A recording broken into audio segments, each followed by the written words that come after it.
ಸಲಾಮ್. ಗಂಟೆಗೆ ಏನು ಇವತ್ತು ನಿಮ್ದು ಅರ್ಧ ನಮ್ದು ಅರ್ಧ?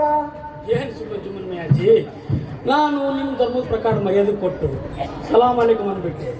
ನೀವು ಅಷ್ಟಕ್ಕೆ ನಂದು ಅರ್ಧ ಕಟ್ಟ ಮಾಡಿಬಿಟ್ಟು. ನೀನ್ ಯಾಕೆ ಕಟ್ ಮಾಡ್ಕೊಳಕ್ ಹೋಗ್ತೀರಿ?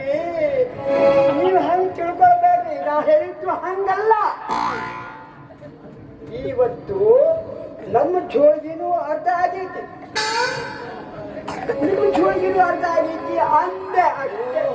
ಹಿಂಗಂದ್ರೆ ಇವತ್ತು ಹೇಳೋದಕ್ಕೆ ತಾಸು ತಡ ಆಯ್ತು. ಅರ್ಧ ಊರು ಸುತ್ತಾಡ್ಕೊಂಡು ಬಂದೆ, ಅದಕ್ಕೆ ನನ್ನ ಜೋಳಿಗೆ ಅರ್ಧ ಆಗೈತಿ. ಅದು ಇರ್ಲಪ್ಪ, ನಿನ್ನ ಜೋಳಿ ಯಾಕೆ ಅರ್ಧ ಆಗೈತಿ? ನಮ್ದು ನಿಮ್ ಹಂಗಾಗೈತ್ರಿ, ನಮ್ದು ನಿಮ್ ಹಂಗಾಗೈತಿ.